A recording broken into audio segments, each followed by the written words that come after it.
अगर नहीं उठाएंगे तो भी चलेगा, लेकिन मेरी आदत है कि हाथ उठा रहा हूँ, उठवा रहा हूँ, लेकिन अगर आप नहीं भी उठाएंगे तो भी चलेगा। चौथा पैगाम बड़े अच्छे माहौल में आपको सुना रहा हूँ, क्योंकि आप मेरी जबान की रफ्तार बता रही है कि आप मोहब्बत से सुन रहे हैं। अल्लाह इस मोहब्बत को सलामत रखे, हमारे सुनाने को आपको सुनने को बेहतरीन फरमाए। गुरु नानक को मालूम हुआ एक आदमी है दौलत पर कुंडली मार करके बैठा हुआ, एक पैसा खर्च नहीं करेगा, सुई लेकर गया।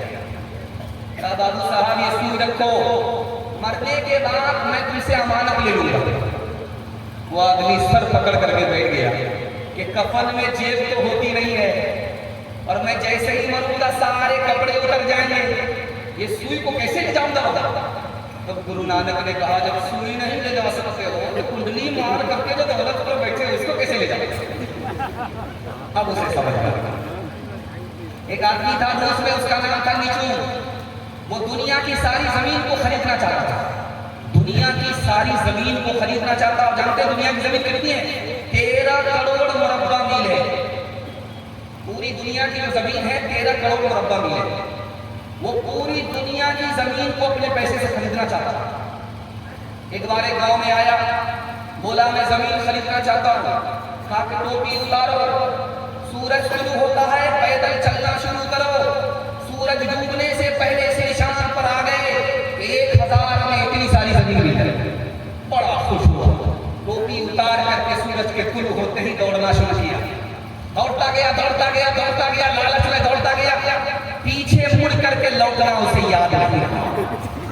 अचानक उसका जहन आसमान की तरफ गया तो सूरज डूब रहा था। वो बहुत दूर जा चुका था। जब आते आते अभी 2 हाथ का फासला था, सूरज डूब गया। इतना थक चुका था, इसकी जिंदगी का सूरज गुरूब हो गया। जो पूरी दुनिया की जमीन को खरीदना चाहता था, उसको भी मरने के बाद 2 गज जमीन मिली। हमारे चूल्हे में जब खाना पक जाता है तो 5 मिनट देखिए उसमें गर्मी रखी, ठीक यही हाल जब सूरज आसमान पर होता है, सर पर होता है, तो मदीने की जमीन खौलती है जैसे चूल्हा खोलता। अगर कोई नंगे पैर उस जमीन पर पैर रख दे तो ठोका निकल जाता है, आंवला निकल जाता है। अल्लाह के रसूल ने 100 रुपए एक आदमी को दिया, 50 रुपए एक आदमी को दिया, 500 रुपए एक आदमी को दिया। हजरत अली को सिर्फ 1 रुपए दिया। बात आई और चली गई। उसके बाद अल्लाह के रसूल ने ठीक जब जमीन गर्म हो गई, सूरज सर पर आ गया, तो लोगों से कहा लाइन से लग जाओ, जिसको मैंने पैसा दिया वो हिसाब दो। नंगे पैर जमीन पर खड़े होकर के, तपती रेत पर खड़े होकर के हिसाब दो। अब इधर पैर जल रहा, हिसाब याद ही नहीं, इधर पैर जल रहा, हिसाब याद ही नहीं, सब फैल गए। उसके बाद हजरत अली से कहा कि तुम भी खड़े हो जाओ, हिसाब दो। छटाछट फटाफट हिसाब दिया। हजरत अली पास हो गए, बाकी सब फेल हो गए। अल्लाह के रसूल ने कहा, ओ दुनियादारों, जो माल को कुंडली बार करके बैठे हो, खर्च नहीं करते हो, जितना ज्यादा माल होगा हिसाब उतना मुश्किल होगा, जितनी कम दौलत होगी हिसाब उतना मुश्किल। एक आखिरी मिसाल है, पैगाम खत्म कर रहा हूं। एक आदमी अपने नौकर से बोला, तुम कितना बड़ा बेवकूफ है, एक काम को 3 मरतबा करता है। और एक देखो फलां साहब का नौकर है, एक काम को एक ही मरतबा करता है, यहाँ तक के 3 काम को एक ही मरतबा निपटा लेता है। बोला हुजूर गलती होगी, आइंदा ऐसा नहीं होगा। मालिक को बुखार हुआ, नौकर से बोला डॉक्टर को बुला कर लाओ। 4 आदमी को बुला कर। मालिक ने कहा ये डॉक्टर है या काफिला? कहा हुजूर ये चारों काम के आदमी। पहला आदमी तो डॉक्टर है, आपके इलाज के लिए आया है। दूसरा आदमी दर्जी है, आपका कफन बनाने के लिए। काफिला डॉक्टर ही फैल गए। और तीसरा आदमी गस्साल है, मुर्दे को रसूल देने वाला। और ये चौथा आदमी कब्र खोदने वाला। एक ही साथ बुला लिया, क्या आप टपक जाए, बार-बार बुलाने की जरूरत न उठानी है। दुनिया जिसका नाम मियां, ये और तरह की बसती है। दुनिया जिसका नाम मियां, ये और तरह की बसती है। जो महंगों को ये महंगी है और सस्तों को ये सस्ती है।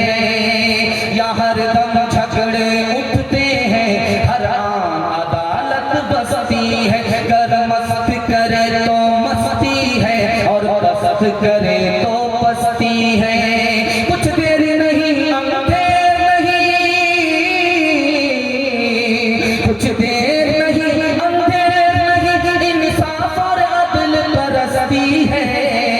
इस हाथ करो उस हाथ मिले या सौदा दस्त बदस्ती है, इस हाथ करो उस हाथ मिले या सौदा दस्त बदस्ती है। जो और का ऊंचा बोल करे तो उसका बोल भी वाला है, जो ते पटके तो उसको भी कोई पत्थर पटकने वाला है। बेजुल्म खता जिस जालिम ने मजलूम ज़बा कर डाला है, उस जालिम के भी लहू का फिर बहता नदी नाला है। कुछ देर नहीं अंधेर नहीं, कुछ देर नहीं अंधेर नहीं, इंसाफ और अदल परस्ती है। इस हाथ करो उस हाथ मिले या सौदा दस्त बदस्ती है। पांचवा पैगाम नौजवान और मुसलमानों के हवाले से